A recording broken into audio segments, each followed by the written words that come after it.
আপা, জমিদার বাড়ির শহরের ছেলের সাথে আব্বা তোর বিয়ে ঠিক করেছে। শালবনের কিনার ঘেঁষে দাঁড়িয়ে থাকা কাঁচা ঘরটার চালার নিচে বসে মালতী তখন চাল বাচ্ছিল। বাতাসে ভেসে আসা শুকনো পাতার মৃদু খসখস শব্দের মাঝেও ছোট বোনের কথাটা ঠিকই মালতীর কানে এসে পৌঁছায়। চাল বাছাইয়ের মাঝখানে তার আঙুল থেমে যায়। না, কথাটার মর্মে চমকে ওঠার জন্য নয়, এসব অলিক কথায় তার বিশ্বাস নেই। শ্যামলা রঙের নিঃশব্দ মেয়েটা আয়নায় নিজেকে যতবার দেখেছে ততবারই বুঝেছে সে কারো কল্পনার পাত্রী নয়।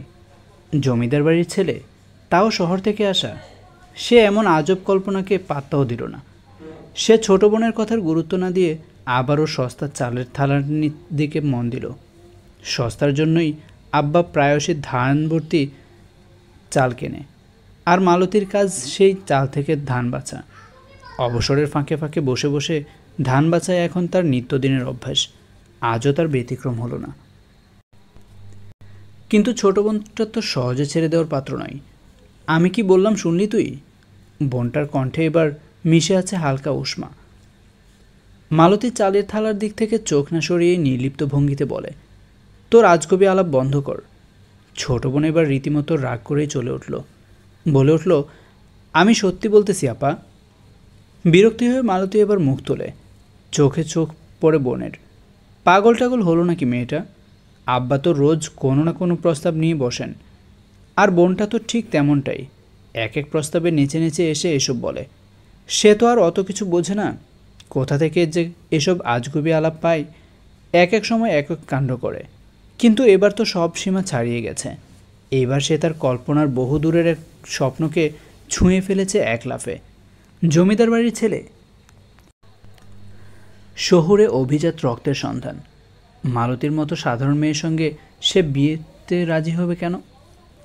যে মেয়েকে গ্রামের বাইরের কেউ দেখেইনি কোনো দিন, দেখলেও তার এই গায়ের রঙে তাকে কেনই বা পছন্দ করবে কেউ? আপা, তুই আমারে বিশ্বাস করতেছিস না? মালতী আপন মনে ধান বাছতে থাকে। চালের মাঝে থেকে কিছু ধান তুলে নিয়ে থালার পাশে রাখে। ভ্রুকুচকে শান্ত স্বরে বলে, কি বলিস এসব? তোর মাথা আদৌ ঠিক আছে? হ্যাঁ হ্যাঁ, আব্বা সবাইকে দাওয়াত দিতে দিতে আইছে। পাগল? আমি পাগল নই আপা, জিজ্ঞেস করে দেখ সবাইকে। ছোট বোন কুসুমের গলায় ক্ষীণ অভিমান। মালতী এবার সত্যি বিরক্ত হয়ে তাকাই। তুই আসলেই পাগল।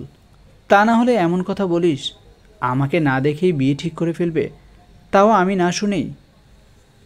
হ্যাঁ, মানে তোরে আজ দেখতে আইব, বিয়ে কালই হবে। এইবার মালতীর হাত থেমে যায়, চোখ স্থির হয়ে আসে। বিষয়ে তার মুখে কোনো শব্দ ওঠে না। কালই হবে মানে? তার মতো ছাড়া বিয়ে? মালতী জানে তার মতামতের কদর এই ঘরে বিশেষ কিছু না। আব্বা কখনো কোনো বিষয়ে তাকে জিজ্ঞেস করেননি। বিয়ে তো আরও বড় বিষয়।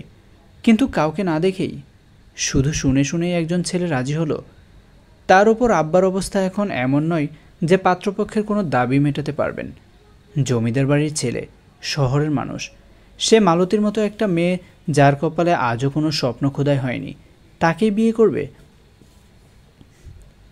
এত সব চিন্তা এক মুহূর্তে মাথায় ঘুরপাক খায়। মালতী নিজের অজান্তেই হেসে ফেলে। চিন্তাটা এতটাই অবাস্তব যে তা নিয়ে মাথা ঘামানো বাতুলতা। ছোট বোন কুসুমের কথা শুনে সে মালতীও আজ খানিক পাগল হয়ে উঠেছে। চাল থেকে ধান বাছা শেষ করে মালতী থালাটা কোল থেকে নামিয়ে নিয়ে ভিতরে ঢুকে যায়। সন্ধে হয়ে এলে ভাত বসাতে হবে, ঘরের কাজেও তো ফাঁকি চলে না। পেছনে দাঁড়িয়ে থাকা কুসুম দেখে তার আপা কোনো ভ্রুক্ষেপ করল না, একটাও প্রশ্ন করল না। সে আবারও ছুটে গেল উঠোন পেরিয়ে বাইরে, খেলার সাথীদের ডাকে সাড়া দিতে। দুপুর গড়াতেই উঠোন ভেদ করে মতিন মিয়ার কণ্ঠস্বর ভেসে এলো। মালতী চুলার পাশে বসে কাঠ উল্টে দিচ্ছিল। বাবার ডাক শুনে তাড়াতাড়ি চুলা থেকে একটা কাঠ তুলে রেখে প্রতিউত্তর করে বাইরে বেরিয়ে এলো। বাবা সচরাচর এমন ডাকে না। মালতীর মা?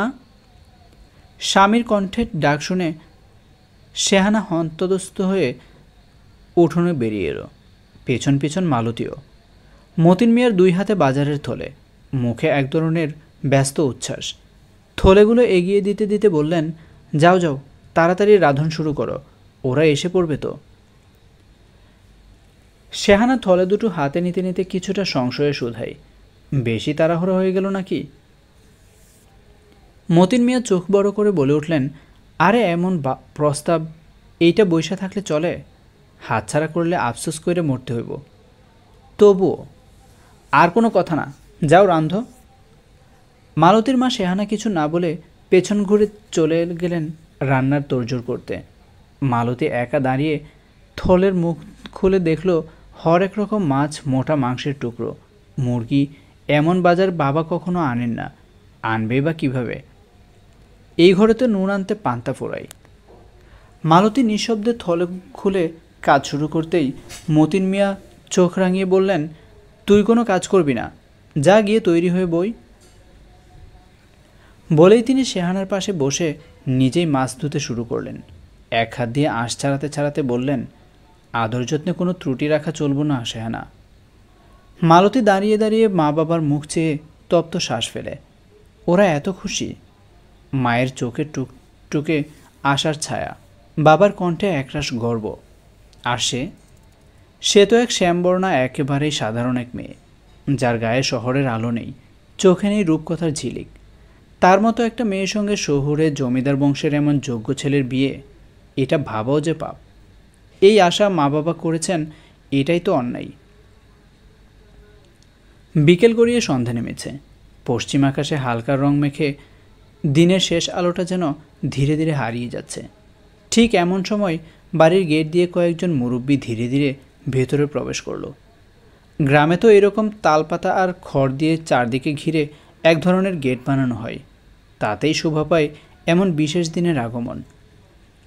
মালতী দক্ষিণের জানালায় দাঁড়িয়ে কাজল মাখা চোখে স্থির তাকিয়ে রইল। একজন দুজন করে সবাই একে একে ঢুকছে। চোখে মুখে গ্রাম্য অনাড়ম্বরতার ছাপ আর হালকা গম্ভীর ভঙ্গি। মালতীর ভেতরের কৌতূহল এক পলক না দেখে পারল না। তার চোখের পাতা কাঁপে, হৃৎপিণ্ডের গতি একটু একটু করে বেড়ে যায়। সবার শেষে সবার ঠিক পিছু পিছু এক ফর্সা গড়নের তরুণ ছেলে ঢুকল।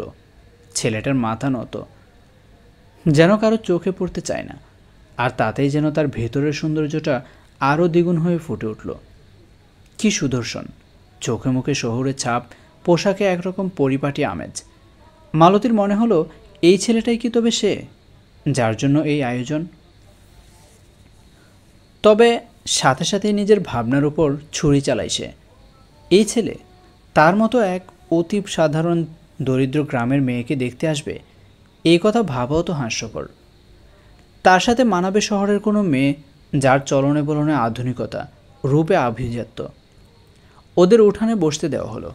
অতিথিদের সামনে চা পান মুড়ি সাজিয়ে দেওয়া হলো। উঠোন যেন মুহূর্তেই জমে উঠল। আর মালতী, সে দাঁড়িয়ে থাকে জানালার পাশে, অজানা এক ভাবনায় ডুবে। অনেকক্ষণ চোখে চোখ রেখে তাকিয়েছিল সেই ছেলেটার দিকে। ছেলেটা মাথা নিচু করে আছে। মালতী একসময় নিজেই চোখ ফিরিয়ে নেয়। এমন যোগ্য একটা ছেলেকে তার মতো অযোগ্য মেয়ে বিয়ে করার স্বপ্ন দেখাটাও তো পাপ, ভয়ানক পাপ। এই ভেবে সে মাথা নিচু করে, চোখের কোণ ঘষে নেই। শান্ত সন্ধ্যার মৃদু আলোয় যেন মালতীর মন আরও ভারী হয়ে ওঠে। বাতাসে লেগে থাকে এক অদ্ভুত গুমুট ভাব, অপেক্ষা আর অনিশ্চয়তার। সন্ধ্যার গাঢ় নীলচে আলোর দিকে, আকাশের দিকে এক পলক তাকিয়ে রইল মালতী। মাথার উপর তাল নারকেলের পাতার ফাঁকগুলো তার চোখে এসে পড়েছে নরম আলো। হালকা বাতাসের চুলগুলো এলোমেলো হয়ে গালে এসে পড়ে। উঠানে বসে থাকা মুরব্বীদের কণ্ঠস্বর ভেসে আসছে। কেউ কেউ নিচু স্বরে আলোচনা করছে, কারো মুখের মাঝে মধ্যে ভেসে উঠছে অচেনা হাসি। কিছু উড়ো উড়ো কথা কানে এলেও মালতীর তাতে মন নেই। তার চোখ চলে যায় উঠানে বসে থাকা সেই ছেলেটার দিকে। সন্ধ্যার ম্লান আলোয় ছেলেটার মুখশ্রী যেন আলাদা করে ঝলসে উঠছে। চুপচাপ বসে আছে, চোখ নিচু, মুখে নিঃশব্দ ভাব। মালতীর বুকের ভেতর কেমন যেন ধুকপাক করে ওঠে, কিন্তু পরমুহূর্তে সে নিজের চোখ সরিয়ে নেয়, পূব আকাশের দিকে চেয়ে থাকে। না, এ তো এক প্রকার পাপ। একজন শহুরে সুদর্শন ছেলের দিকে বারবার তাকানো তার মতো একজন নিম্নবিত্ত গ্রামের মেয়ের কাজ নয়। এইসব ভাবা, কল্পনা করা সবই অন্যায়। ঠিক তখনই ভিতর থেকে ডাক আসে, মালতী নিজেকে ঝাঁকি দিয়ে ভাবনার জাল ছিঁড়ে ফেলে। তারপর ধীর পায়ে সুন্দর করে শাড়ির আঁচল ঠিক করে মাথায় লম্বা ঘোমটা টেনে সে চায়ের ট্রে হাতে করে বাইরে বের হয়। উঠানে বসা অতিথিদের সামনে একে একে চা পরিবেশন করতে থাকে সে।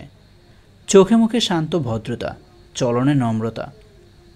শেষে সে ট্রে থেকে একটা কাপ তুলে বাড়িয়ে দেয় সেই ছেলেটার দিকে। ছেলেটা কোনো শব্দ না করে চোখ না তুলেই হাত বাড়িয়ে চায়ের কাপটা নেই। মালতীর চোখ তখনও তার মুখে নিবদ্ধ। শুধু একবার যদি ছেলেটা তাকাতো, কিন্তু না, সে তাকায় না। নিচু হয়ে থাকে, নিঃশব্দ, অভিব্যক্তিহীন। মালতীর বুকের ভেতর হু হু করে ওঠে। তাহলে কি তাকে পছন্দ হয়নি? হওয়ারই তো কথা না। তার মতো একটা রোদে পুড়ে শ্যামলা গায়ের রঙের সাধারণ মেয়েকে ভালো লাগার মতো কিছুই তো নেই কারোর চোখে। চা পরিবেশন শেষ করেই সে ট্রে হাতে নিয়ে নিঃশব্দে ঘরে ফিরে আসে। মাথা নিচু করে ভেতরের এক টুকরো স্বপ্নকে যেন নিজেই ধ্বংস করে।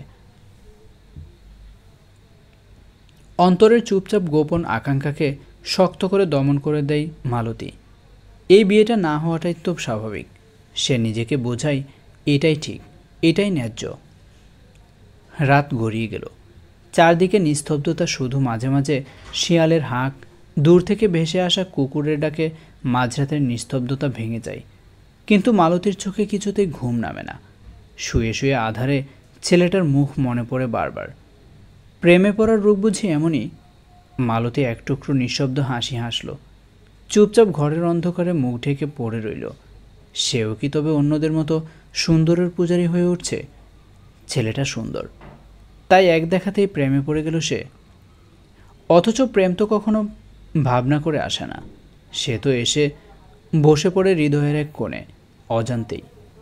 পৃথিবীতে সবাই এমনই তো, সুন্দর কিছু দেখলেই হৃদয় ধক করে ওঠে। ভোরের কুয়াশা ভেজা আলো জানালার ফাঁক গলে ঘরে ঢুকে পড়তেই মালতী উঠে পড়ে। ঘুমহীন চোখে বাইরে এসে দাঁড়ায়। আকাশ এখনো আলো পুরোপুরি ফোটেনি। হালকা হালকা আলো ছড়াচ্ছে চারপাশে। সে পেছনের পথ বেয়ে নদীর ঘাটে গিয়ে বসে পড়ে। নদীটার নাম কর্ণফুলী। ছোটবেলা থেকে এই নদীর ধারে বসেই কত দুপুর গড়িয়ে দিয়েছে মালতী। আজও বসে, কিন্তু বুকের ভেতরে আজ এক অন্যরকম আলোর হাহাকার। সে দুই হাতের তালু দিয়ে মুখ ঢাকে। চোখ তার পানির দিকে নিবদ্ধ। ঢেউগুলো যেন তার মনের অস্থিরতাকে জবাব দেয়। কেন এমন হচ্ছে? কেন তার রাতে ঘুম এলো না? সে কি এক দেখাতেই ছেলেটার প্রেমে পড়ে গেল? না না, এসব ভাবা অন্যায়। যেখানে তাদের পছন্দই হয়নি সেখানে এমন ভাবনারও কোনো মানে হয় না। এ তো পাপ। নিজেকে বুঝিয়ে চলে সে। মালতী নিঃশব্দ হয়ে বসে থাকে। কর্ণফুলীর নীল জল ধীরে ধীরে রোদে সোনালি হতে শুরু করে। দূরে কয়েকটা নৌকা ভেসে চলে যায়। ঢেউয়ের সঙ্গে পাল পাল শব্দ মিলিয়ে যেন মালতীর বুকেও ঢেউ তুলে। শ্যামলা গরনের মেয়েটা বসে থাকে স্থির হয়ে, এক দৃষ্টিতে নদের দিকে তাকিয়ে। ঠিক তখনই পেছনে শোনা যায় শেহানার গলা। কী রে মা, এখানে বসে আছোস? মালতী চমকে ফিরে তাকায়। তারপর নিজেকে সামলে নিয়ে বলে, না মা, এমনি তো। ঘুম হয়নি বুঝি? হয়েছে তো, সকালে ঘুম ভেঙে গিয়েছিল তাই। বলেই সে মাথা নিচু করে ধীর পায়ে ঘরের দিকে হেঁটে যায়। ধরণীর বুকে রাত নেমে এসেছে। সাথে উঠানে কুয়াশার চাদর নেমে এসেছে। ঝিম ধরা সন্ধ্যার পর মালতী মাটির মেঝেতে মাদুর পেতে বোনকে বসিয়ে পড়াচ্ছে। পাশে তার নিজের বই খাতা খোলা। এবারে উচ্চ মাধ্যমিক দিয়েছে মালতী, কিন্তু কোথাও ভর্তি হয়নি এখনও। হবেই বা কোথায়? এই গায়ে উচ্চশিক্ষার সুযোগ কোথায়? কলেজ তো দূরের কথা, একটা লাইব্রেরিও নেই চারপাশে। তবুও মালতী পড়ার খাতায় চোখ গেড়ে বসে থাকে।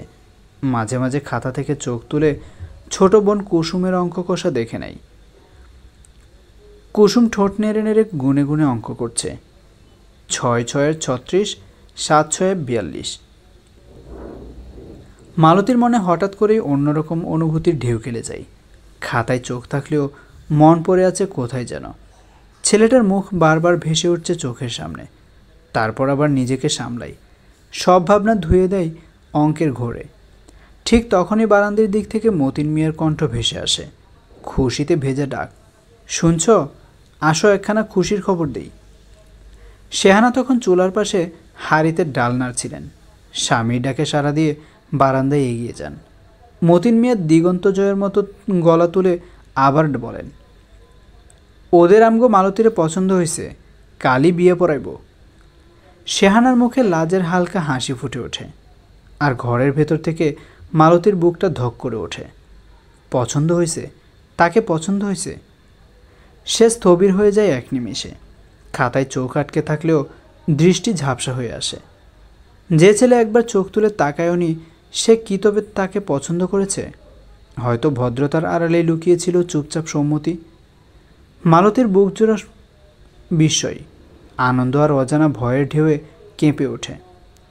বাল্যকালের কর্ণফুলীর মতোই তার মনেও সেদিন ঢেউ তোলার হাওয়া বয়ে গেল। মালতীর বুকের ভেতর কেমন যেন এক নতুন ধুকধুকানি। রাতভর ভাবনার পরে আজ সকালে সে চূড়ান্ত সিদ্ধান্ত নিয়ে ফেলেছে, সে ছেলেটার সঙ্গে কথা বলবে। সকালের হালকা কুয়াশা তখনও পুরোপুরি কাটেনি। ঘরে তখনও সকালের চায়ের ভাপ উঠছে। মালতী নিজের মনের কথা কাউকে না জানিয়ে ইয়া বড় একটা ওড়না মাথায় জড়িয়ে বাইরে বেরিয়ে এলো। তারা গ্রামের একেবারে শুরুর দিকটার বাড়ি। বাবা সুপারি পাতায় ঘেরা গেট বানিয়ে রেখেছে, এমনভাবে যাতে গেটের পাশে দাঁড়ালে সহজেই রাস্তার শব্দ টের পাওয়া যায়। সেই গেটের আড়ালেই এসে দাঁড়ালো মালতী। দাঁড়িয়ে দাঁড়িয়ে রাস্তার দিকে তাকাই। ছোট বোন কুসুম বলেছে, ভাইটা প্রতিদিন সকালে হাঁটতে যায় রে। ও শহরের ছেলে তো, স্বাস্থ্যবান থাকতে হয়, হাঁটে, ব্যায়াম করে। মালতীর মুখে একটু আলতো হাসি খেলে যায়। শহরে ছেলে বলেই হয়তো এমন ফিটফাট, গায়ের চামড়া টান টান, চোখে মায়া আর মুখভর্তি আত্মবিশ্বাস। সে গেটের ঠিক পাশে দাঁড়িয়ে রইল। ওড়নার ঘন কাপড় দিয়ে মুখ ঢেকে রাখলেও চোখের দৃষ্টি ছিল সরু ফাঁক দিয়ে সামনের রাস্তার দিকে। বুকের ভেতর অসম্ভব একটা অস্থিরতা। তার ঘন ঘন নিঃশ্বাসে ওড়নাটাও কাঁপছে। মালতীর মনে এক অজানা কাঁপুনি। তার বালিকা মন আজ যেন প্রথমবার সত্যি সত্যি বড় হয়ে উঠেছে। অনেকক্ষণ কেটে গেল। গেটের পাশ ঘেঁষে মালতী এখনও দাঁড়িয়ে। কুয়াশার ধুলো মিশে সূর্যের আলোর ঝাঁপিয়ে নেমে এসেছে রাস্তায়, তবুও কেউ এলো না। এতক্ষণে তো এসে যাওয়ার কথা। আজ যে তার বিয়ে, আজই। আর আজই সে শেষবারের মতো কথা বলতে চাই ছেলেটার সঙ্গে। মালতীর বুকের ভেতরে একটা কুয়াশা জমে আছে, ভারী ঘন অস্পষ্ট। সে জানে এমন দিনে এমন চেহারার একটা ছেলেকে তার মতো অযোগ্য মেয়ে দেখে বিয়ে করা এ কেমন তোর পরিহাস। তার একটু আশা নেই যে ছেলেটা তাকে দেখে রাজি থাকবে, বরং মালতীর মন চাই ছেলেটা তাকে দেখো, ভালো করে দেখো, আর রাজি না হয়ে যাক। না হলে ছেলেটাই তো পরে পস্তাবে। একটা ভুলে গড়া জীবন কখনো সুখের হয় না। সে দাঁড়িয়ে থাকে, বুক ধরফর করে, কান ঝাপসা হয়ে আসে বাতাসের হাওয়ায়। অবশেষে গেটের ফাঁক দিয়ে উঁকি দিয়ে মালতীর চোখ ঠিক পড়ে কাঙ্ক্ষিত সেই ছেলেটার দিকে। সে আসছে। দীর্ঘক্ষণ হাঁটার কারণে ছেলেটার কপালে ঘাম, মুখে ক্লান্তির রেখা। ধীরে ধীরে এগিয়ে আসছে সে, যেন প্রতিটি পা মেপে মেপে ফেলছে। মালতীর হৃদয়টা ছলাৎ করে ওঠে। না, সে যাবে না সামনে। চুপচাপ বিয়ে হোক, ভাগ্য যা হওয়ার হবে। কিন্তু পরক্ষণেই সিদ্ধান্ত বদলে ফেলে সে। না না, এটা অন্যায়। যদি বিয়ের পরে সে চোখে চোখ না মিলিয়ে মালতীকে বলে, তোমার সাথে আমার জীবন এমন বন্ধনে না জড়ালেই সবচেয়ে ভালো হতো, তবে তখন সেটি হবে দুদিকেরই বিপদ। ছেলেটা সরল মনের মানুষটির জীবনে এক ভয়াবহ অন্যায় হবে, আর জেনে শুনে কারো জীবনে বোঝা হয়ে যাওয়া তা তো ঘোরতর অন্যায়। মালতীর পা হালকা কাঁপে, বুকের ভেতর ঢেউ তুলে ভাবনার বন্যা। তবু সে প্রস্তুত, তাকে বলতে হবে কিছু, আজই। মালতী নিজের বুকের ভেতরে গুঞ্জন করা অস্থিরতাটুকু চাপা দিতে ওড়নার আঁচল টেনে মুখে টেনে নেই। একবার ভাবল, না, এইসব অন্যায় ভাবনা মাথা থেকে সরাতে হবে। কিন্তু মন যে চায় সত্যিই যদি বিয়েটা হয়ে যেত। এইসব অগোছালো ভাবনাগুলোকে সরিয়ে সে সাহস করে পা বাড়ায়, ঠিক যেন ঝিরঝিরে বাতাসে দাঁড়িয়ে থাকা একটা পাতার পদ্ম। কাঁপা কাঁপা পায়ে সে আকস্মিক ছেলেটার সামনে গিয়ে দাঁড়ায়। ছেলেটা চমকে ওঠে, চোখে বিস্ময়। তারপর ধীরে ধীরে কয়েক কদম পেছনে সরে যায়। মালতীর কণ্ঠে নরম গোধূলি রঙের স্বর, আপনার সাথে একটা কথা ছিল। ছেলেটার চোখ কুঁচকে ওঠে। আপনি কে? মালতীর গলা তখনও স্থির, শীতল নদীর মতো। আমি মালতী। বলুন। আপনি তো আমাকে দেখেননি। না দেখে কেন বিয়েতে রাজি হলেন? অবশ্য দেখলেও পছন্দ করার মতো কিছু নেই আমার মধ্যে। ছেলেটা কিছুক্ষণ তাকিয়ে থাকে, তারপর গম্ভীর কণ্ঠে প্রশ্ন করে, এতটা জোর দিয়ে কিভাবে বলছেন? মালতীর চোখে একটুখানি কষ্টের ছায়া। আমি অসুন্দর। ছেলেটা চুপ করে থাকে, একটু পরেই বলে ওঠে, বাড়ি যান। মালতী এক পা সামনে এগিয়ে আসে। আপনি আমার কথার উত্তর দিন, এভাবে রাজি হবেন না প্লিজ। ছেলেটার গলা এবার কিছুটা কোমল হয়, কিন্তু মুখে কঠিন ছায়া এখনও রয়ে গেছে। আপনি রাজি তো? মালতীর চোখে হালকা কুয়াশা জমে। আমার বাবা মা যা বলবে আমি তাই করব, ওরাই সব বুঝে সিদ্ধান্ত নেবে। ছেলেটা চোখ নামিয়ে বলে, হয়তো আমি আপনাই দেখছি। মালতীর বুকের ভেতরে কিছু একটা ছলাৎ করে ওঠে। সে ধীরে চোখ তোলে। ছেলেটা তখন চলে যাওয়ার জন্য পথ ধরতে নিতেই থেমে যায়। এরপর মালতীর দিকে তাকিয়ে শুধাই, মনের মধ্যে চাপ আনবেন না, কপালে যেটা আছে ওইটা হবেই। বাড়ি যান। বলেই সে সামনের দিকে বাড়ির উদ্দেশ্যে পা বাড়ায়। মালতী স্থির দাঁড়িয়ে থাকে, চোখে জল নামে না, মুখেও ভাঙে না কিছু। সে শুধু ধীরে ধীরে পেছনের পথ ধরে ফিরে আসে। কিছুই বুঝে উঠতে পারে না সে। বাড়িতে তখন বিয়ের তোড়জোড় চলছে। উঠোন জুড়ে ব্যস্ততা। নারিকেলের খোসা ছাড়ানো, চাল ধোয়া, কলাপাতায় শুকনো ফুল সাজানো। কিন্তু এই ব্যস্ততার ফাঁকে গরিব ঘরের মেয়ে হয়ে জমিদারের ঘরে পা রাখতে চলেছে যে, সে এখন আশেপাশের কৌতূহলের কেন্দ্রবিন্দু। পাড়ার কয়েকজন নারী এসে বসেছে উঠোনের একপাশে। পাড়ার সরলা বুড়ি লাল পেরে শাড়ির আঁচল সামলাতে সামলাতে মুখ বাঁকিয়ে বলে উঠল, জমিদারের পোলার কিসের অভাব? নায়কের মতো পোলা, সে কেমনে হে আমাদের মালতীর বিয়ে করে? মাথা চলে যায় আমার এইসব ভাবতে গিয়া। সাথে সাথে পাশের রাহেলা খালার মুখেও বাড়তি চমক। আর বইসো না, শহরে পোলা, লেখাপড়া জানা, স্মার্ট চেহারা, হে পোলা রাজি হইল কেমনে এই বিয়েতে? এইটাও তো এক রহস্য। আরেকজন হেসে বলে, যাই কন খালা, আমাদের মালতীর কপাল তো খুলে গেল একেবারে। এমন বর, এমন ঘর, নিচু ঘরে এমন মুখখানা লইয়া জন্মাইয়া কেউ যদি জমিদার বাড়ির বউ হয়, হেটা তো ভাগ্য ছাড়া কিছু না। পাশ থেকে কেউ খোঁচা দিয়ে বলে, দেখিস বিয়ের পরে মালতী আমাদের ভুলে যাইও না যেন। বড় বাড়ির বউ হইয়া পুরান পাড়ার মানুষ চিনবি তো? মালতী সেসব শুনে দাঁড়িয়ে রইল চুপচাপ। তার চোখের পলক পড়ে না, ঠোঁট নড়ে না, শুধু বুকের ভেতরটায় একরাশ ভার জমে আছে। কি বলবে সে? কারো মুখের কথা তো মিথ্যে নয়, সত্যি তো। সন্ধ্যা নাগাদ কয়েকজন মুরব্বী আর পাড়ার আপন পর লোকজন এসে উঠোনে জড়ো হলো। ডালাই করে চিনি, পান, সুপারি আর শালপাতায় রাখা কলা। বিয়েটা সাদামাটাভাবেই শেষ হয়ে গেল। মোহর ধার্য হলো, কবুল বলার শব্দ ছড়িয়ে পড়ল নিস্তব্ধ গ্রামে। বিয়ের আগত পর্যন্ত হতেই উঠোন জুড়ে একসাথে উচ্চারিত হলো আলহামদুলিল্লাহ। চারপাশে যেন এক পরম শান্তির ধ্বনি ভেসে বেড়ালো। তবে মালতীর বুকের ভেতরটাই তখনও একরাশ অস্থিরতা। সকাল থেকে সেই ছেলেটার সঙ্গে চোখাচোখি হয়নি। বিয়ের মুহূর্তেও তাকে সামনে দেখেনি সে। মালতী জানালার কপাট ঠেলে ধীরে উঁকি দিল বাইরে। হাঁ করে চারপাশ দেখল, যদি তার কাঙ্ক্ষিত মুখখানা একবার দেখতে পাই, কিন্তু না, সে নেই। তখনই কেউ পেছন থেকে হেসে বলে উঠল, কী রে মালতী, জানালা দিয়ে কি দেখিস? জামাইরে খুঁজিস নাকি? আরেকজন চিমটি কেটে মজা করে বলে, এই যে এমন সুন্দর বর পেয়ে আর তর্স হয়েছে না, তাই না? আর কই খোঁজ করিস? এখন তো তোকে একেবারে নিয়ে যাবে। মালতী চোখ বড় বড় করে বলে, মানে হইল আজই তোর বিদায়, জামাই একেবারে তোরে লইয়া যাইব। বলতে বলতেই উঠোনে ফিসফাস ঝাঁপি গুছানোর শব্দ। মালতীর গায়ে শাড়ি জড়ানোর প্রস্তুতি। রাত গড়াই, আলো নিভে আসে একপাশে। আর মালতী ধীরে ধীরে পা বাড়ায় অচেনা এক বাড়ির উদ্দেশ্যে।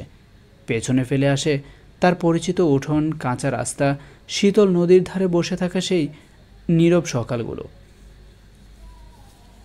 মালতীর চোখের পলকে তখন এইটুকু বিস্ময়, কিছুটা শঙ্কা, আর বুকের গভীরে হালকা এক কান্না মিশে থাকা স্বপ্ন। যে ছেলেকে দুদিন ধরে মনের গহীনে লুকিয়ে রেখেছিল, সেই আজ তার জীবনসঙ্গী হয়ে সামনে দাঁড়িয়ে আছে। এমনটা যে সত্যি হয়ে যাবে তা তো কল্পনায় আনেননি মালতী। আদৌ কি সব সাবলীলভাবে এগোবে? মনের মিল কি আদৌ হবে? ছেলেটার নাম ভ্রমর। হ্যাঁ, ভ্রমর। শুনতেই কেমন যেন অদ্ভুত, আবার মায়া ভরা। মালতীর হাসি পেয়ে গেল নিজে নিজেই। এ কেমন নাম! আর যে সে কিনা বিয়ের পরে এসে জানতে পারছে তার স্বামীর নাম, তাও আবার অন্যের মুখে শুনে। যেন কোনো গল্পে পড়ে থাকা এক চরিত্রের পরিচয় মিলছে আচমকা। তবে কি সুন্দর নামটা! ছেলেটার মতোই অন্যরকম, আকাশের মতো শান্ত, আবার চোখে মুখে একরকম অভিজাত স্পর্শ। মালতী ভাবছিল, ভ্রমর নামটাও যেন এক আশ্চর্য রকম নরম ধ্বনি হয়ে বারবার কানে ভাজছে। সে তখন এক হাত ঘোমটা টেনে বিছানার এক কোণে চুপচাপ বসে। রাতটা গভীর থেকে আরও গভীর হচ্ছে। বড়লোকের এই জমিদার বাড়ি, তার পা রাখার জায়গা, সবই কেমন অচেনা, অস্বস্তিকর লাগছে মালতীর কাছে। প্রতিটা ইট, প্রতিটা চিত্র যেন তাকে মনে করিয়ে দিচ্ছে এই বাড়ির কন্যা সে নয়, এই ঘর তার নয়। এদিকে পাড়ার লোকজন যেন কৌতূহলে ছিঁড়ে ফেলতে চায় তাকে। একজন চেয়ে চেয়ে বলে ওঠে, আহা, আমাদের ভ্রমর বাপের কথায় এমন একটা মেয়েরে বিয়ে করাই দিল। ভাবছিলাম সে শহর থেকে তার মতন একটা মেয়ে আনবো, তা না, সামান্য এই। আরেকজন তো যেন মালতীর বুক ভেঙে দিয়ে গেল, বলে, ঘোমটা সরাও মেয়ে। কিসের ঘোমটা? তোমাকে কেউ দেখলেই পছন্দ করার মতো কিছু পাবে না, তবু যদি ভ্রমরের মায়া পড়ে। আবার পাশ থেকে যোগ দেয় আরও একজন, না রূপ না গুণ, আমাদের ভ্রমর চারদিক থেকে ঠকে গেল রে ভাই। রুম ভরা আত্মীয় প্রতিবেশীরা তখন মুখে ঢেঁকির মতো আওড়ায় সেই একই সুর। মালতী যেন এক জীবন্ত দায় হয়ে বসে আছে সবার সামনে। তার উপস্থিতির মাঝেই তার চোখের সামনে সবাই মিলে গিলে খাচ্ছে তাকে। মনে কোনো সংকোচ নেই, করুণা নেই, শুধু উপেক্ষা, তাচ্ছিল্য আর ঠোঁট চেপে হাসির রেশ। মালতী মাথা নিচু করে বসে থাকে। সে জানে, হ্যাঁ, তারা মিথ্যে বলেনি, তার রূপ নেই, গুণও হয়তো নেই, তবে সে তো প্রস্তুতি নিয়েই এসেছিল এমন দিনের। তবুও এই গিলিয়ে দেওয়ার মতো কথাগুলো শুনে যেন কেন জানি বুকের ভেতরটা হু হু করে ওঠে। মালতীর মনে হয় এ যেন শুধু ঠকানোর গল্প নয়, এ এক জীবন্ত অপমানের চাদরে নিজেকে গুটিয়ে নেওয়ার গল্প। পাশ থেকে এক গলা এসে বেজে উঠল, একটু যেন টিপ্পনি মেশানো গলায়, যা বলো, মেয়েটার 7 জনমের ভাগ্য বুঝি আমাদের ভ্রমরে পেয়ে গেছে। রূপ না থাকুক, গুণ না থাকুক, ভাগ্য তো দেখো, এমন কপাল কয়জনের হয় রে। গলার আওয়াজে চারপাশে খলখলে হাসির মৃদু ঢেউ তুলল। কেউ মুখে চেপে হাসল, কেউ চোখাচোখি করল। আর মালতী, সে তখন নিজেকে কেমন ছোট ছোট মনে হচ্ছিল, যেন কারো পায়ের নিচে পড়ে যাওয়া এক মলিন ধুলোকণা। ঠিক সেই মুহূর্তেই দরজার দিক থেকে ভেসে এলো এক গম্ভীর কণ্ঠস্বর, আপনাদের রূপগুণ বিচার করার জন্য এখানে বসানো হয়নি। ও কোনো পণ্য না, পণ্যের মতো দামের বিনিময়ে গুণ দেখার জন্য এখানে বসেছেন আপনারা। চমকে উঠে ঘুরে তাকালো। দরজার ছায়ার আড়াল থেকে বেরিয়ে এলো সেই পরিচিত মুখ, ভ্রমর। সে দাঁড়িয়ে আছে শক্ত ভঙ্গিতে, চোখে তীব্র প্রতিবাদের রেখা। মালতীর বুক ধক করে উঠল। সে কখনো ভাবেনি কেউ তার হয়ে এইভাবে এমন সাহসিকতায় কিছু বলবে। মনে হলো কেউ যেন তাকে ধুলো থেকে তুলে বুকের মধ্যে আগলে রাখছে। এক মহিলা কণ্ঠ একটু হালকা করার ভঙ্গিতে বলল, আরে ভ্রমর বাবাজি যে, ওই না, নববধূর সাথে একটু গল্প করতে এলাম, মন্দ কি। ভ্রমরের বাড়তি গলায় কথায় গেল না, সোজা বলল, হয়ে গেছে তো গল্প, এবার আপনারা উঠুন, ওনার বিশ্রামের দরকার আছে। তার এই সোজাসাপটা কথায় কেউ কেউ মুখ টিপে হাসল, কেউ বিরক্ত মুখ করে উঠে গেল। তবু কজনের মুখে সম্মতির মৃদু শব্দ বাজল, ঠিক কইছে, এখন বরবউ একা থাকুক। রুমটা ধীরে ধীরে ফাঁকা হয়ে গেল। কিন্তু মালতীর বুকটা ভরে উঠল এক অজানা আবেশে। 3 দিন আগেও যে ছেলেটা তার কাছে এক আগন্তুক ছিল, আজ তারই কণ্ঠে প্রথমবার নিজের অস্তিত্বের সুর শুনতে পেল মালতী। ভ্রমর ধীরে ধীরে এগিয়ে এলো। ঘরের নরম আলোয় ছায়া পড়তে পড়তে তার পায়ের ছায়াটাও ধীরে ধীরে বড় হয়ে উঠছিল মালতীর চোখের সামনে। খাটের মাঝে বসে থাকা মালতীর বুকের ভিতরটা কেমন করছিল, ধরফর করতে লাগলো হৃৎপিণ্ডটা, যেন এক এক করে সমস্ত চঞ্চলতা গল গল করে উপড়ে উঠছে। ঘোমটার আড়ালে চোখ দুটো সরু করে সে দেখল ভ্রমরের পা আসছে তার দিকেই। সাথে সাথে সে যেন নিজেকে গুটিয়ে ফেলল একটু, ঠিক যেন শাপলা ফুল গুটিয়ে নেই নিজের পাপড়ি অচেনা বাতাস ছুঁয়ে গেলে। কি বলবে কি করবে কিছুই বুঝে উঠতে পারছে না। প্রতিবেশীদের শিখিয়ে দেওয়া কথাগুলো, বর এলে মাথা নিচু করে থাকবি, কথা কম বলবি, অন্য চোখে চোখ রাখিস না, সবই এক এক করে হাওয়ার মতো উড়ে গেল মাথা থেকে। ভ্রমর একটু নরম স্বরে বলল, গরম লাগছে না?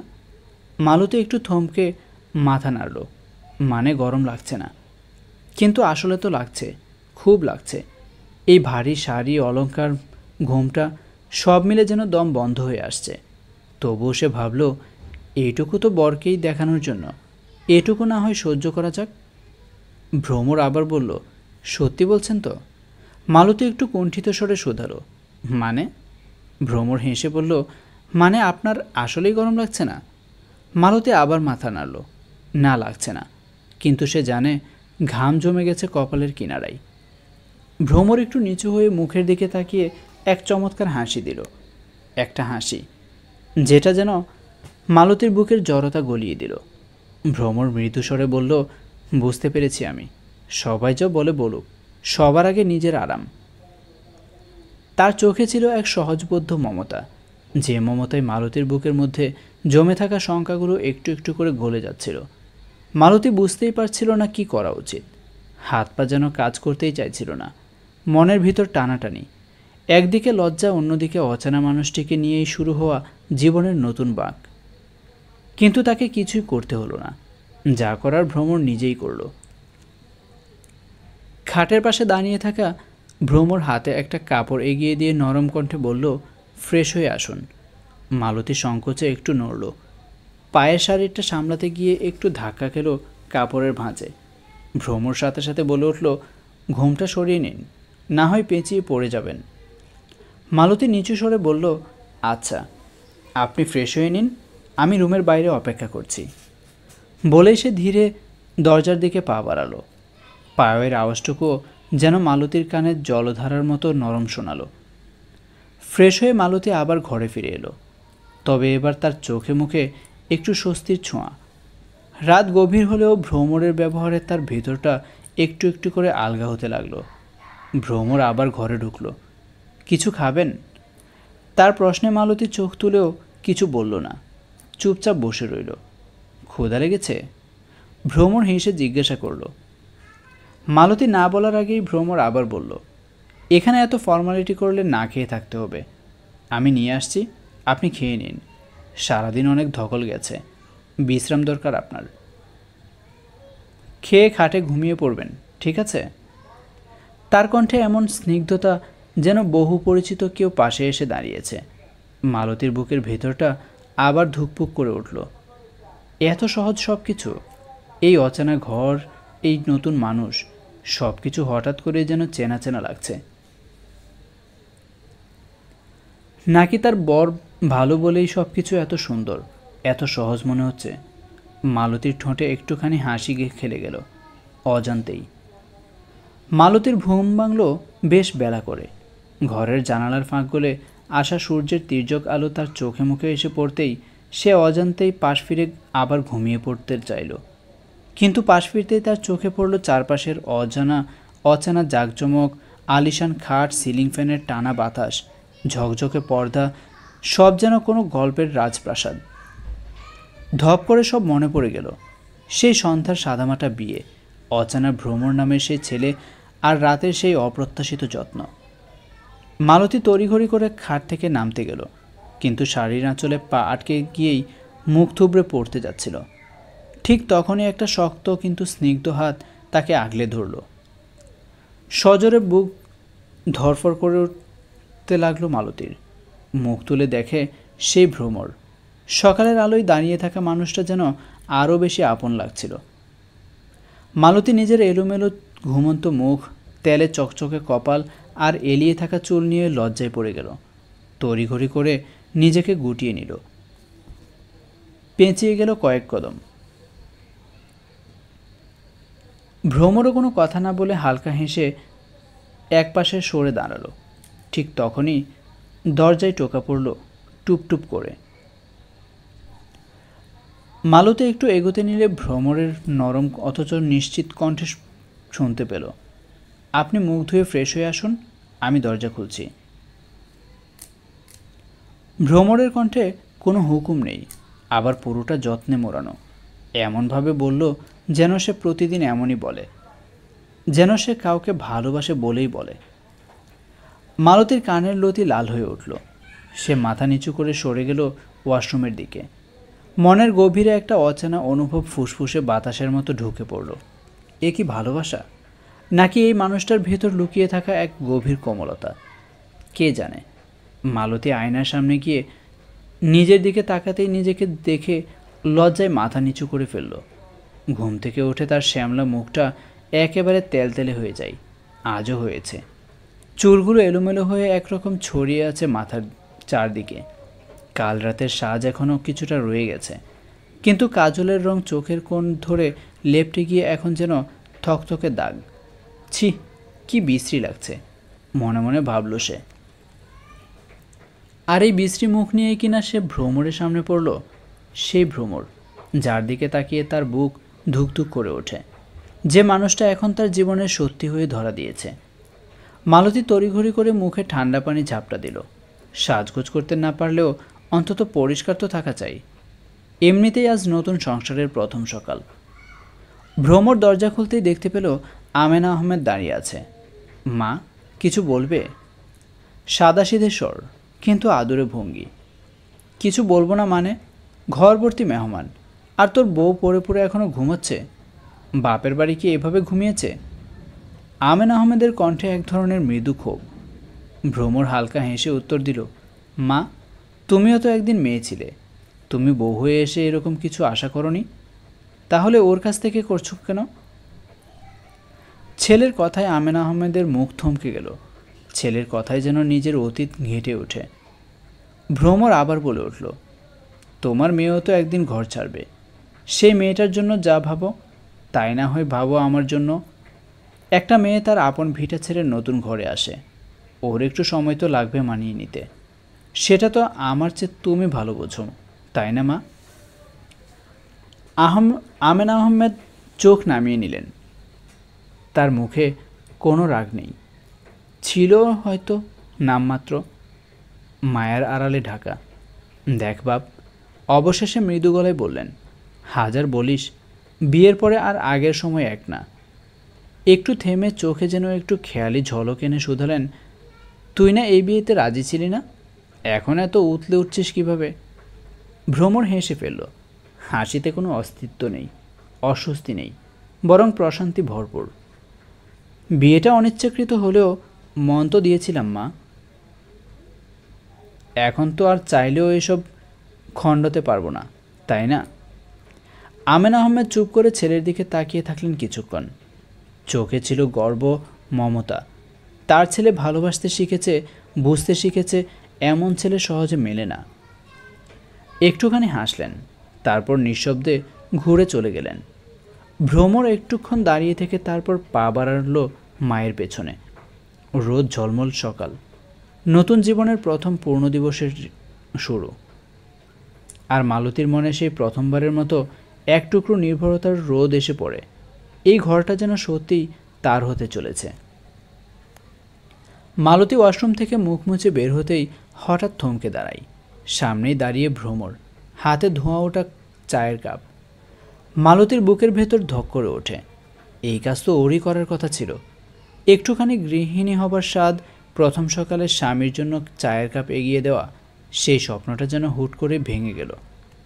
লজ্জায় মাথা নিচু করে ফিসফিস করে বলে ওঠে, আপনি কেন আনতে গেলেন? ভ্রমরের ভ্রু কুঁচকে ওঠে। মানে? সে অবাক। মালতী সংকোচ ভরে মিনমিন করে বলে, চায়ের কথা বলছি। ভ্রমর খানিকক্ষণ চুপ করে থেকে হালকা হাসে। ও, এটা তো আমি আমার জন্য এনেছি। আপনি এসেছেন বলে কেউ আজ চা দিয়ে গেল না, তাই নিজেই নিয়ে এলাম। মালতীর মুখটা লাল হয়ে ওঠে লজ্জায়। সে যা ভেবেছিল আসলে তো এমন কিছুই না, একটু বেশি ভেবে ফেলেছে বোধহয়। ভ্রমর তখন আবার মুখ ফিরিয়ে তাকিয়ে বলে, ওয়েট, আপনি ভেবেছেন আপনার জন্য এনেছি?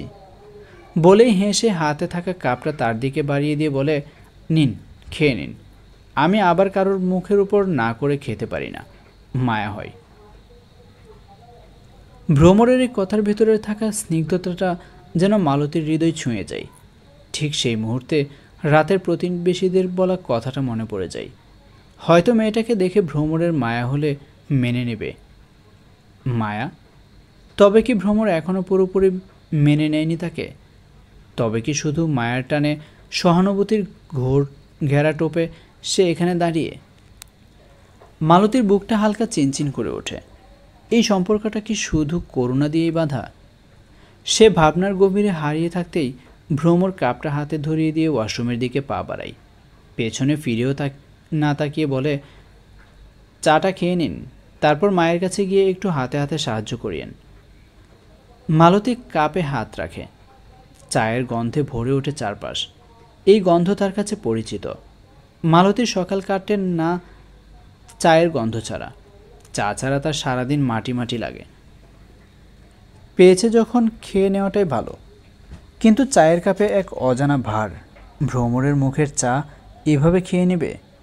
বেচারা নিজের জন্য এনেছিল, কিন্তু পর মুহূর্তে ভাবনা এলো সে না খেলে এই চা এমনিতেও নষ্ট হবে, তাই নষ্ট না হওয়ার চাইতে খেয়ে নেওয়াটাই ভালো। মালতী চায়ে চুমুক দিল। এই কাপের ভেতরে শুধু চা নয়, রয়ে গেছে কিছু অনুচ্চারিত অনুভব, একটা টান, একরাশ দ্বিধা, আর হয়তো একটু একটু করে গড়ে ওঠা এক নতুন এক সম্পর্কের শুরু। মালতী চুমুক দিতে দিতে হাসল। চায়ের কাপটা ফাঁকা করে মালতী ধীরে ধীরে রান্নাঘরের দিকে এগিয়ে যায়। মাথার ভেতর এখনও ঘুরপাক খায় ভ্রমরের বলা কথাগুলো। তবু পা টেনে নিয়ে যায় তাকে সামনে। ভয় ভয় লাগে। এত দেরিতে ঘুম থেকে উঠেছে, ভেবেছিল বোধহয় ভ্রমরের মা চোখ রাঙিয়ে কথা বলবে, কত কথা শুনতে হবে হয়তো। কিন্তু দরজার ফাঁক দিয়ে উকি দিতেই চমকে ওঠে মালতী। না, সে যা ভেবেছিল কিছুই তো হয়নি। আমেনা আহমেদ তাকে দেখে হেসে বলেন, এই যে চা হয়ে গেছে, কাপটা ভ্রমরকে দিয়ে আসো। মালতী কাছে গিয়ে হাত বাড়ায়। কাপটা হাতে নিতে গিয়েই তার চোখ আটকে যায় চায়ের রঙে। হালকা সবুজ, ফিকে একরঙা, কেমন অচেনা অচেনা লাগছে। মালতীর দৃষ্টির স্থিরতা দেখে আমেনা আহমেদ হেসে বলেন, কি দেখছো? চা? এটাকে বলে গ্রিন টি। আমার ভ্রমণের দিনটাই শুরু হয় এই দিয়ে। আজ থেকে ওর এক কাপ গ্রিন টি বানানোর দায়িত্ব তোমার, বুঝেছ? তারপর মমতা মেশানো গলায় বলেন, চা দিয়ে এসো, তারপর ফিরে এসে নাস্তা করে নিও, তাড়াহুড়ো নেই। মালতীর বুকের ভেতর কোথাও যেন আলতো করে কেউ ছুঁয়ে দেয়। আজ প্রথমবার রান্নাঘরে ঢুকে শাশুড়ির কাছে এতটা স্বাভাবিকতা পেল সে। আশা করেনি, বরং ভেবেছিল হয়তো ঝাড় খেতে হবে। হাতে কাপ নিয়ে ধীর পায়ে ফিরে আসে সে। তবে মনের ভেতর চিন্তার ঘূর্ণি থেমে থাকে না। তাহলে ভ্রমর আগে যে কাপটা এনে দিয়েছিল সেটা কি সত্যি তার নিজের জন্য ছিল, নাকি? তার মনে পড়ে যায় ভ্রমরের কথা। এটা তো আমি নিজের জন্য এনেছি বলেছিল তো, কিন্তু এখন শুনে ওর তো গ্রিন টি ছাড়া সকালই শুরু হয় না। তবে কি সেই প্রথম কাপটা আসলে তার জন্য এনেছিল ভ্রমর? মালতীর বুকের মধ্যে কেমন একটা অজানা শিরশিরানি ছড়িয়ে পড়ে। মায়া, নাকি দায়িত্ব, নাকি তার চেয়েও বেশি কিছু?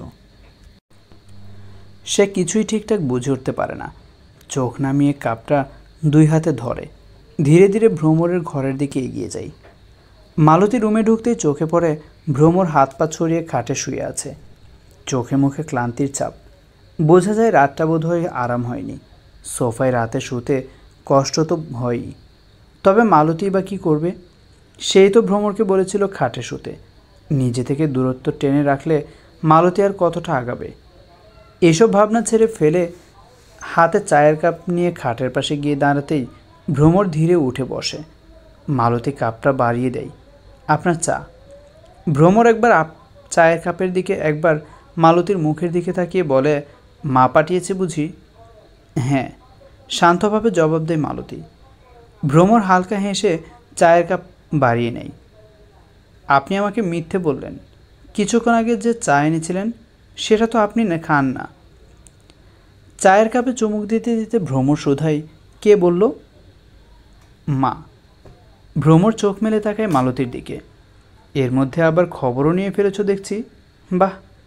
মালতী চোখ নিচু করে বলে, বললেন না তো। ভ্রমর কপালের কোণে ভাঁজ ফেলে বলে, তো আমি যদি বলতাম তোমার জন্য এনেছি, বিশ্বাস করতে? মালতীর ঠোঁটের কোণে একটু হাসি খেলে যায়। তেমন কিছু বলে না। তার হাসির মাঝে একটা সংকোচ, আবার মায়ের এক আলতো পরশ। ভ্রমরও হেসে ফেলে। অলক্ষের সময় যেন কিছুটা থমকে দাঁড়ায়। মালতীর চোখ চলে যায় জানালার বাইরে। সূর্যটা আড়মোড়া ভাঙছে। সোনালি আলো ছড়িয়ে পড়ছে মাঠঘাটে। শিশিরের ফোঁটায় ঝিকিমিকি করছে ঘাসের ডগা।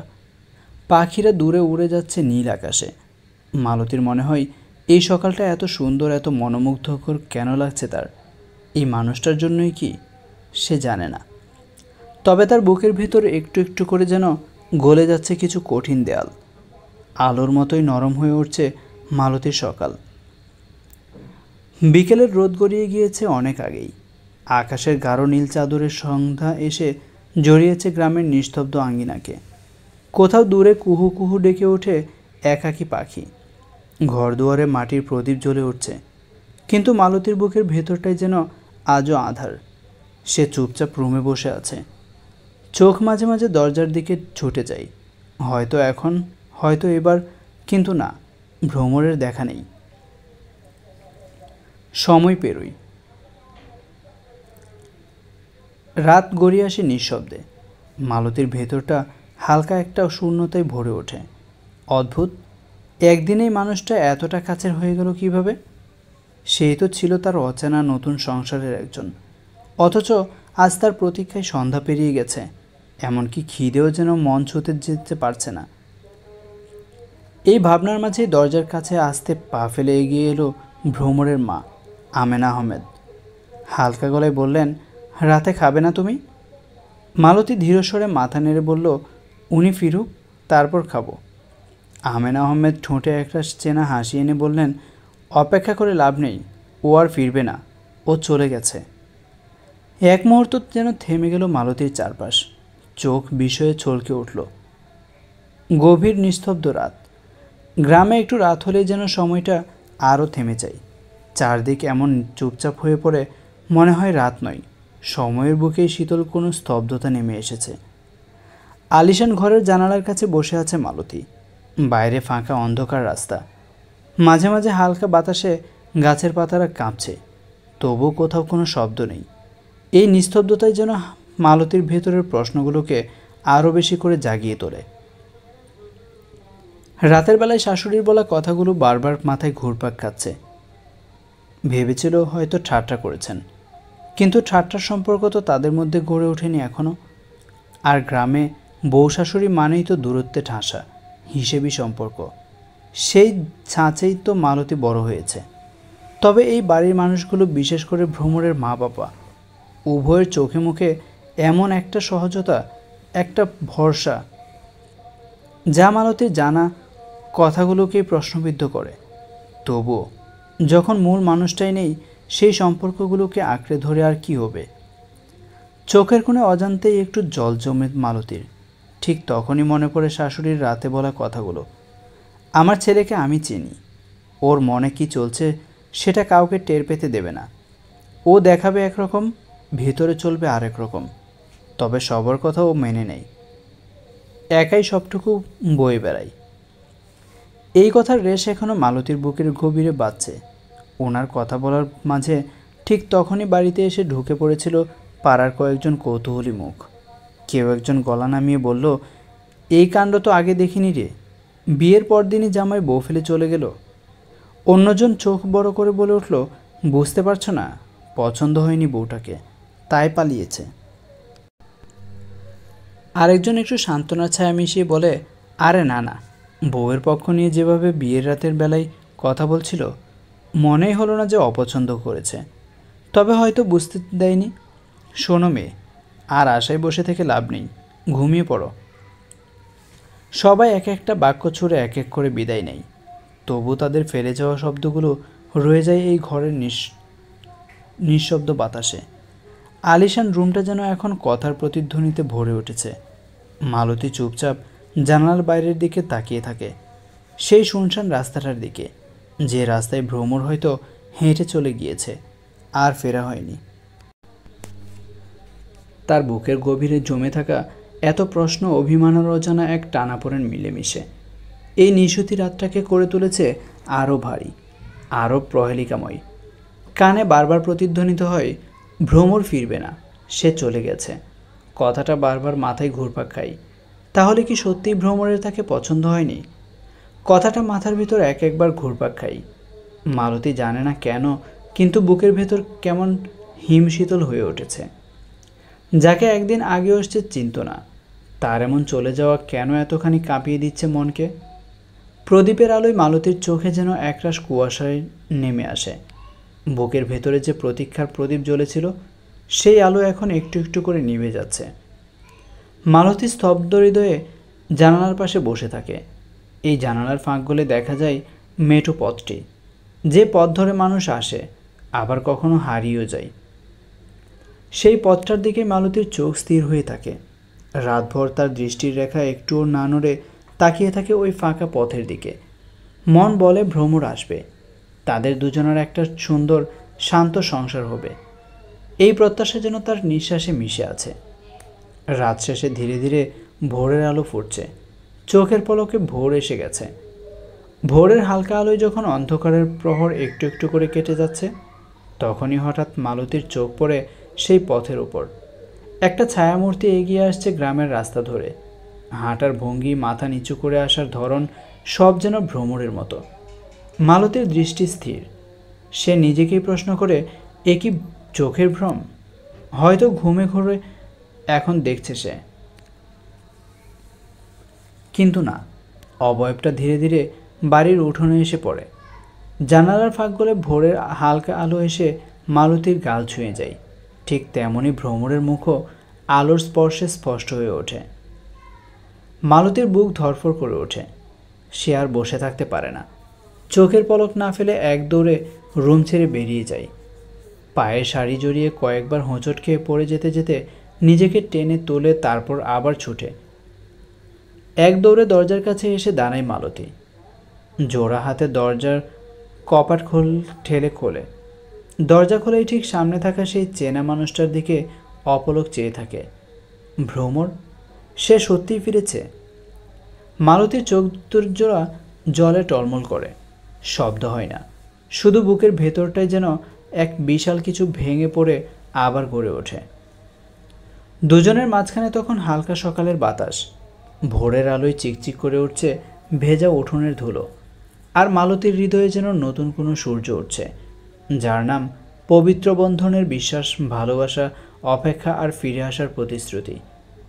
মালতীর আচমকা উপস্থিতিতে ভ্রমর থমকে দাঁড়ায়। চমকে গিয়ে দুপা পিছিয়ে আসে সে, যেন মালতীর অস্থির নিঃশ্বাস তাকে ছুঁয়ে যায়। তারপর কয়েক মুহূর্ত চুপ থেকে ভ্রুকুঁচকে একচিলতে হাসে।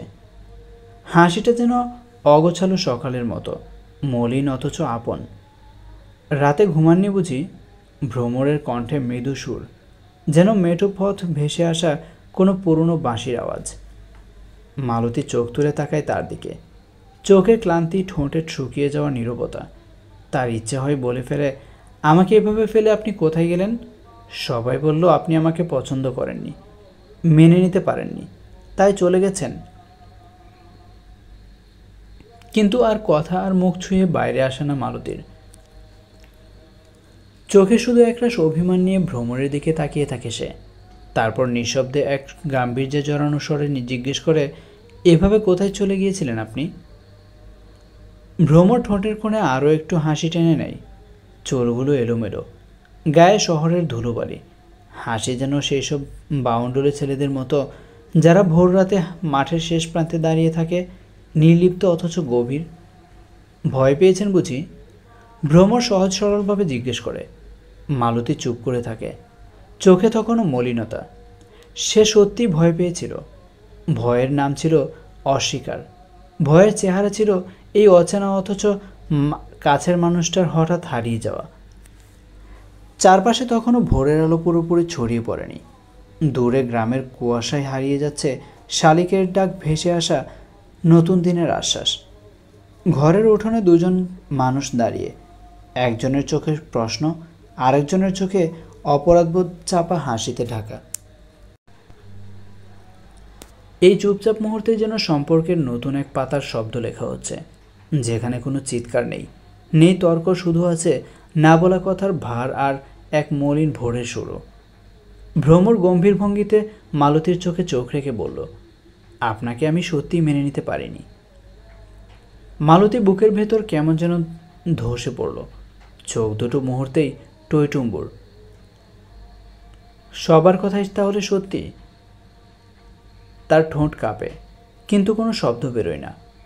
ভ্রমর মালতীর দিকে তাকিয়ে ক্লান্ত চোখে একবার হেসে দুপা এগিয়ে এলো মালতীর কাছে। এরপর ফিসফিস স্বরে শোধাই, তাই পালিয়ে গিয়েছি ভেবেছিলেন তো?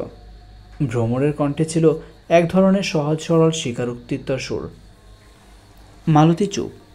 সে স্থির দাঁড়িয়ে থাকে, ঠিক যেমন গ্রামের রাস্তার ধারে দাঁড়িয়ে থাকে বটগাছ, সব ঝড়ঝাপটা নীরবে সহ্য করে শুধু দাঁড়িয়েই থাকে। ভ্রমর তখন ধীরে পায়ে পা বাড়ায় ঘরের দিকে। পায়ের নিচে জমে থাকা শিশিরে খ্যাপা কুকুরের মতো হাঁটার শব্দ হয়। হঠাৎ থেমে ভ্রমর পেছন ফিরে বলে ওঠে, যদিও সত্যি করেই পালিয়ে যেতে চেয়েছিলাম, কিন্তু পারলাম না। আটকে ফেলেছেন আমায়।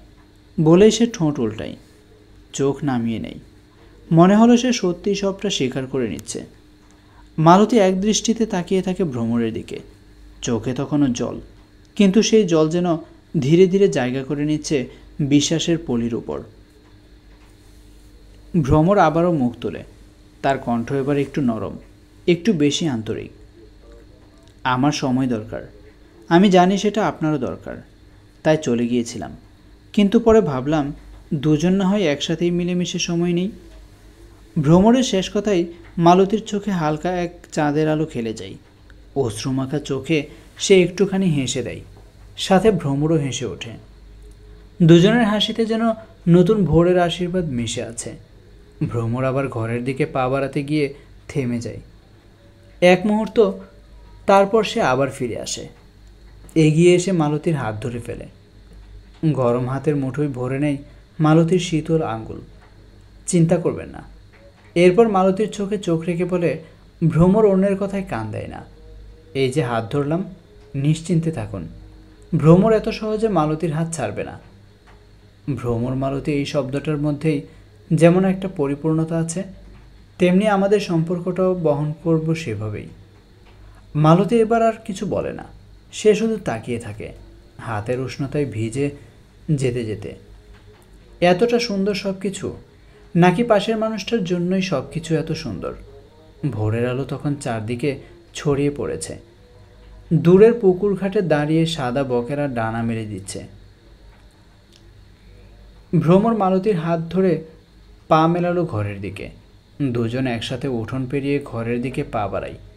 পেছনে ভোরের আলোয় ভেজা গ্রামের নিস্তব্ধতা, আর সামনে নতুন এক সম্পর্কের স্নিগ্ধ শুরু। বন্ধুরা, আজকের গল্পের নাম ভ্রমর মালতী, লিখেছেন নাজমুন বৃষ্টি।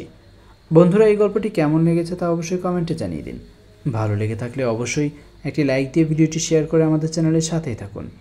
এখনও যারা চ্যানেলটিকে সাবস্ক্রাইব করেননি, প্লিজ আমাদের চ্যানেলটিকে সাবস্ক্রাইব করে নিন।